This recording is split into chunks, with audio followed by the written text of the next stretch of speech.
Nouvelle édition de la rédaction, merci d'être au rendez-vous. À la une de l'actualité, le gouvernement libanais crée une commission d'experts chargée d'examiner la demande présentée par la municipalité de Beyrouth concernant la destruction thermique des déchets.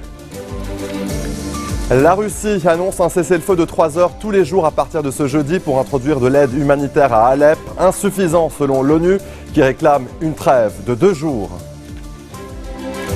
Et c'est parti pour la 24e édition du Sziget Festival sur l'île de la Liberté à Budapest. 7 jours de concerts non-stop en Hongrie pour l'un des plus grands festivals européens de l'été. Plus de 440 000 fans sont attendus. Le gouvernement libanais réuni ce jeudi en séance ordinaire sous la présidence de Tamam Salam au Grand Sérail. Le cabinet a décidé de confier à une commission d'experts l'examen de la demande présentée par la municipalité de Beyrouth concernant la destruction thermique des déchets. L'exécutif estime que cette demande est encore floue en l'absence de plan précis autour de cette technique de traitement des ordures ménagères. Sur un autre plan, le dossier des nominations sécuritaires n'a pas été abordé en raison de l'absence du ministre de la Défense, Samir Mokbel. Même sort pour les dossiers liés au secteur des télécoms en raison de l'absence du ministre en charge du dossier, Boutros Harb. L'armée libanaise poursuit ses bombardements à l'artillerie lourde contre des positions djihadistes dans les zones reculées d'Ersal dans la Bekaa. Les bombardements ont fait plusieurs blessés dans les rangs des combattants islamistes. Ersal est régulièrement le théâtre de violents affrontements entre l'armée et les djihadistes venus principalement de Syrie. Ces derniers retiennent toujours en otage 9 militaires libanais depuis août 2014. 16 de leurs compagnons d'armes ont été libérés fin 2015. Et de l'autre côté de la frontière, en Syrie, à Alep, la population est très inquiète. Elle sait que la bataille entre l'armée syrienne et la coalition de djihadistes et de rebelles peut reprendre à tout moment. Des combats sporadiques ont eu lieu au sud-ouest de la ville, visés par d'intenses raids de l'aviation russe et syrienne. La Russie qui a annoncé un cessez-le-feu de 3 heures entre 10h et 13h locales, tous les jours à partir de ce jeudi, pour introduire de l'aide humanitaire dans la ville. Une durée jugée insuffisante par l'ONU qui réclame une trêve totale de 2 jours. Les explications de Cécile Galluccio. 3 heures par jour, sans frappe, autour d'Alep. C'est une promesse du ministère russe de la Défense, en collaboration avec le régime syrien, pour permettre l'acheminement de l'aide humanitaire. Pour la sécurité des véhicules entrant dans Alep, une fenêtre humanitaire sera observée de 10h à 13h, heure locale. Toutes les activités militaires, frappes aériennes et tirs d'artillerie seront suspendues. Une trêve partielle donc, qui pourrait sonner comme une délivrance pour les civils, surtout ceux situés à l'est de la ville. Car depuis début juillet, aucune aide internationale n'a pu entrer dans les quartiers rebelles. Les habitants se retrouvent alors pris au piège, sans eau ni médicaments, avec très peu de biens de première nécessité. Ça fait environ 4-5 mois que le quartier est désert. Il n'y a plus personne. Nous vivons ici uniquement grâce à Dieu, sans eau, sans électricité. Et il y a 2 jours, on a été visé par des roquettes. Mon balcon là-bas a été touché. Une situation qui inquiète l'ONU depuis plusieurs semaines. L'organisation réclame beaucoup plus qu'une trêve de 3 heures par jour. Pour réussir à aider tout le monde, il faut 2 voies de circulation et environ 48 heures pour qu'un nombre suffisant de camions puisse entrer dans la ville. À Alep, la 2e ville du pays, les 2 camps, celui de Bachar el-Assad et celui des rebelles, se sont déjà renforcés en effectifs et en armes. La trêve humanitaire risque d'être de courte durée. Un génocide, c'est ainsi que le département d'État américain a officiellement qualifié la stratégie brutale du groupe État islamique contre les minorités dans les zones qu'il contrôle. Ce mot de génocide, déjà prononcé par John Kerry en mars dernier, vient en effet d'apparaître dans le rapport annuel sur les libertés religieuses dans le monde. Il confirme les atrocités de Daesh en Irak et en Syrie contre les yézidis, les chrétiens, les chiites et d'autres groupes vulnérables et devrait renforcer la volonté des Américains de lutter dans la région. Le secrétaire d'État américain note, et je cite, « Nommer ces crimes est important, mais l'objectif est surtout de les stopper ». Fin de citation. Les forces du gouvernement libyen d'Union nationale de Tripoli, soutenues par la communauté internationale, ont annoncé s'être emparées du complexe de conférence de Ouagadougou, le quartier général de l'organisation État islamique à Sirte. Une avancée significative après 3 mois de combat. Antoine Mariotti, Raphaël Vivant. Il pose fièrement devant l'immense centre de conférence Ouagadougou. C'est là qu'a été lancée l'Union africaine en 1999. L'organisation de l'État islamique en avait depuis fait son quartier général dans la ville. Ses soldats loyalistes viennent de l'en déloger. Les djihadistes ont également perdu un hôpital et un campus universitaire.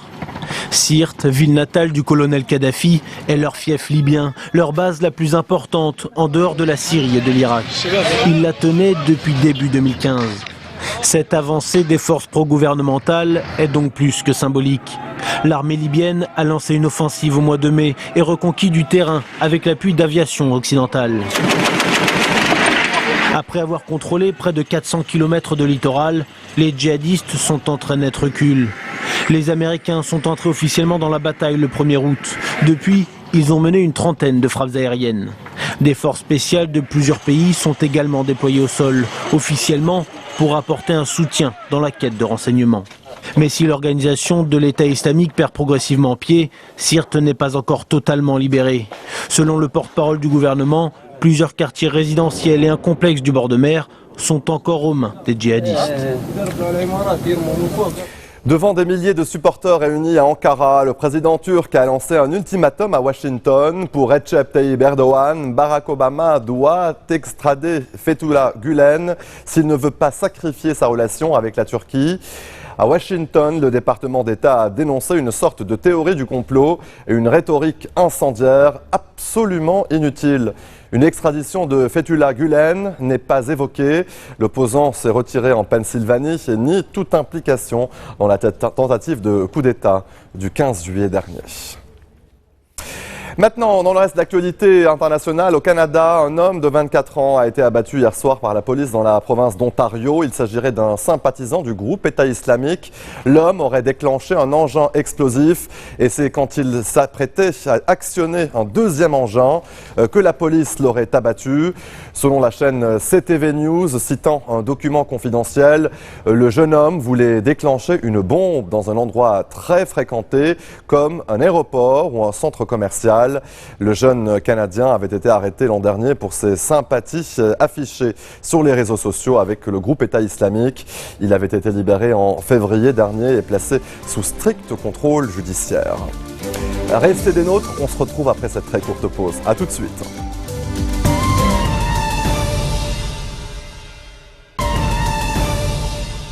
Retour sur le plateau de l'info, l'Allemagne s'apprête à durcir son arsenal antiterroriste après les premières attaques dans le pays revendiquées par Daesh.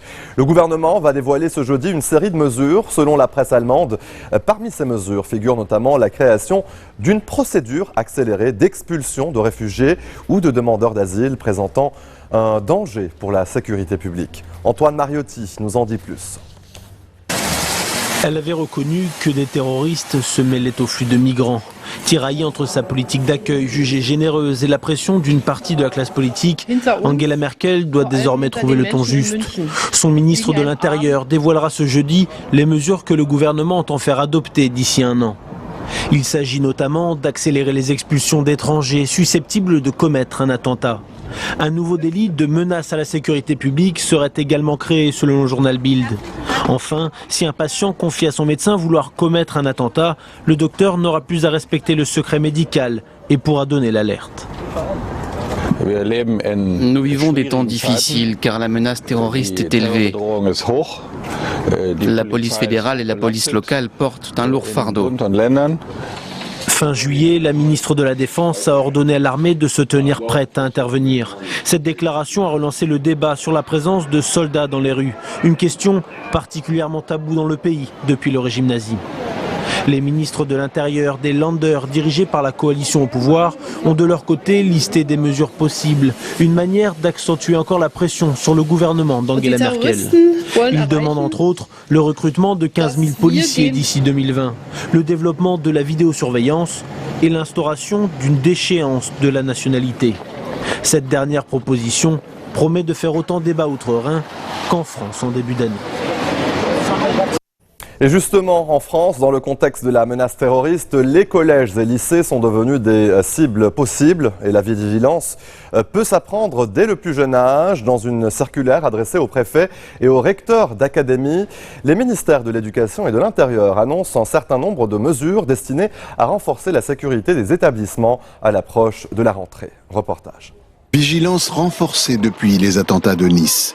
Le gouvernement craint que les établissements scolaires soient de nouvelles cibles. Pour prévenir ce risque, ils devront tous se préparer. Les mesures préconisées par l'Éducation nationale et le ministère de l'Intérieur sont les suivantes. Il s'agit d'abord d'exercices d'évacuation. Désormais, 3 entraînements seront organisés durant l'année scolaire, dont au moins un exercice nommé attentat, intrusion. Les élèves devraient apprendre notamment à évacuer rapidement ou à se confiner en attendant l'arrivée des secours. Parmi les mesures évoquées, la sensibilisation de tous les élèves de 3e aux gestes qui sauvent. Autre préconisation, faire des travaux pour sécuriser les espaces vulnérables, comme par exemple l'entrée des établissements scolaires. Un certain nombre de ces mesures ne sont pas nouvelles. Les académies de Paris et Créteil les avaient déjà mises en place après les attentats du 13 novembre. Dès la rentrée prochaine, elles devraient être généralisées à l'ensemble des établissements. Il s'agit avant tout de sensibiliser les élèves sans inquiéter les parents. Toujours en France, un incendie impressionnant a ravagé plus de 3300 hectares de garrigues depuis mercredi près de Marseille dans le sud. La préfecture du département des Bouches-du-Rhône évoque 3 blessés dont un grave. Certains quartiers au nord de Marseille ont dû être évacués. Quelques 1800 pompiers ont été mobilisés. Julien Cheïda. Toute la nuit, les pompiers ont tenté de circonscrire l'incendie. Si une grande partie est désormais maîtrisée, le feu menace encore les maisons par endroits. Plus d'une vingtaine ont été touchées. Il y a un certain grand nombre de parties du sinistre qui sont fixées et actuellement nous redisposons pour effectivement protéger l'ensemble des communes qui sont à nouveau menacées par un vent qui malgré tout pousse ce feu vers les Pennes Mirabeau et les contreforts de la ville marseillaise également. 1800 pompiers sont mobilisés, parfois au péril de leur vie. Certains, intoxiqués, ont dû être évacués, comme ici, près de la commune des Pennes Mirabeau. Dans la ville, les policiers veillent à ce que les habitants quittent les zones les plus exposées. Il n'y a plus personne à la maison. On croyait que ça risque. Les sinistrés restent à l'abri pour l'heure dans ces centres d'hébergement d'urgence. Tous sont choqués. J'ai vu des flammes et vraiment ça fait peur. C'est horrible. On a vu des nuages de fumée, on voyait plus rien, ça faisait un brouillard terrible. Je voyais pas le bas des bourgmestres, on était carrément, on n'arrivait plus à respirer. Plusieurs personnes ont été blessées, dont une gravement brûlée. La baisse des températures et un temps plus humide ont permis une amélioration de la situation. Mais une reprise des incendies reste possible en raison des vents violents qui soufflent dans la région. Le nord et le centre du Portugal sont eux aussi toujours en proie à d'importants feux de forêt depuis le week-end dernier. Une personne a trouvé la mort. Aujourd'hui encore, des milliers de pompiers continuent de combattre les incendies. On compte encore une dizaine de foyers attisés par des vents violents. Pour faire face, les autorités portugaises ont sollicité l'aide de leurs voisins et de leurs partenaires européens. L'Espagne, l'Italie, le Maroc ont ainsi dépêché sur place des bombardiers d'eau. Sur l'archipel de Madère, plus de 1000 personnes ont été évacuées, en majorité des touristes étrangers. Une femelle toucan, victime de maltraitance, bénéficie désormais d'une nouvelle vie grâce à une remarquable initiative, un nouveau bec spécialement produit pour l'oiseau à l'aide d'une imprimante 3D. Une prothèse conçue par des chercheurs brésiliens. Cécile Adobati nous en dit plus. Son nouveau bec n'est pas aussi coloré que l'original, mais Grecia s'en contente. L'animal est un miraculé. Quand il est arrivé dans ce refuge l'année dernière, il était mourant. La partie supérieure de son bec avait été cassée par des adolescents. Quand nous l'avons vu pour la première fois, il allait tellement mal que je pensais que nous devions l'euthanasier. Après l'avoir observé, nous avons remarqué qu'il luttait pour rester en vie et qu'il était vraiment fort. Alors, on a eu l'idée de lui mettre une prothèse de bec. Il s'en est suivi une réaction en chaîne qui a atteint un niveau national. Les volontaires du refuge ont lancé une campagne de financement via Internet et ont récolté plus de 10 500 $. De quoi payer un nouveau bec à Grecia. 4 sociétés ont participé à ce projet hors du commun. La prothèse est réalisée par une imprimante 3D et tient grâce à des vis. Le plus important, c'était que le bec soit durable pour qu'il n'ait pas besoin d'être changé souvent. Grecia peut maintenant se nourrir et chanter. Admiré par les visiteurs dans sa nouvelle cage, ce toucan est devenu un emblème au Costa Rica de la lutte contre les cruautés envers les animaux. Un documentaire lui est même consacré.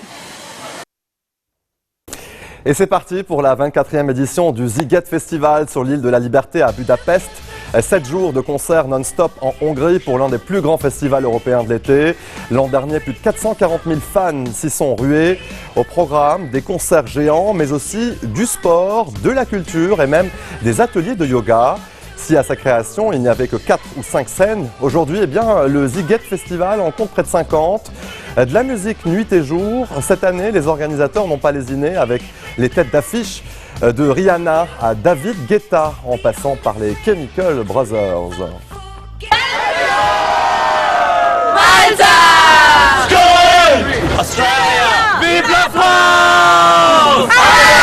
Italy! Switzerland! Finland! England! Iran! Netherlands! Italia! Colombia!